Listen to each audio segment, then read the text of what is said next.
Hi everyone, my name is Romi and today I'd like to start by asking you a really simple question. Wouldn't it be nice if every time you came home, the house was calm and peaceful? Whether you live with your children, whether you live with your partner, whether you live with your parents or siblings or friends, if every time you came in the door it was calm and peaceful and a safe haven just like the home should be? Wouldn't it be nice if when you went to work you could communicate effectively and get what you need?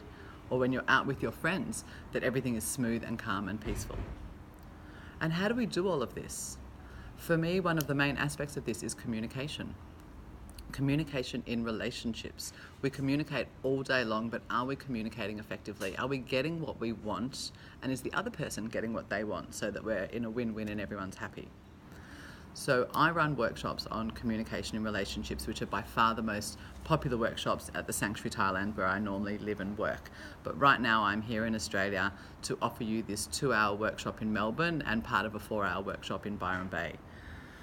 Communication in relationships is something that everybody needs to learn to be able to live a peaceful life. So what we will look at in this workshop is all the different aspects of communication. What is it that we're all looking for? What do we need? What do we need to be heard? And how can we listen to the other person effectively? So are you a kinesthetic person? Are you an auditory?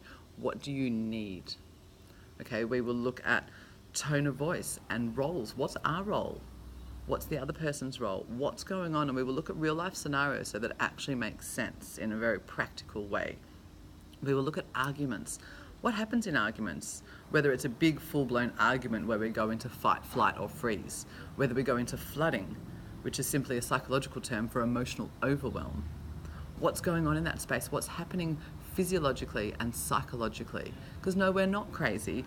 Loads of things are going on in our body and mind that are putting us in this space where we are unable to hear clearly, to think clearly and to communicate clearly. But we do need to understand through good self-awareness and self-inquiry what happens that leads us to this space. There are loads of simple things that we can notice. There are triggers and behaviours and default patterns that we fall back on that take us into this space and we're not aware of it at the time. But with good awareness, we can understand and we can avoid leading into that space. And I can teach you some great tools that if you do end up in that space, what can you do about it? Communication should be simple, it should be freeing, you should be all in a win-win where you all get what you want, whether it's from a minor disagreement to a major argument, to just asking for something, asking for help, knowing where your boundaries are. There are so many tips and tools and techniques and skills that I can share with you to be able to communicate effectively with everyone around you. It's such a fantastic workshop and I'm really excited to be in Melbourne to share this with you. I teach this to teenagers, I teach this to parents, I teach this to adults. It's one of those workshops that really is for everybody. Whether I'm doing couples counselling or mother-daughter counselling, this is for everybody. Good communication skills can be life-changing and please let me share them with you. So if you have any questions or comments, I'd really love to hear from you. Otherwise, I really hope to see you Saturday the 10th of November in Melbourne. It's only 10 to 12, it's a 2-hour workshop, or the 12th of December in Byron Bay. So great seeing you and I hope to see you in person soon. Thank you very much.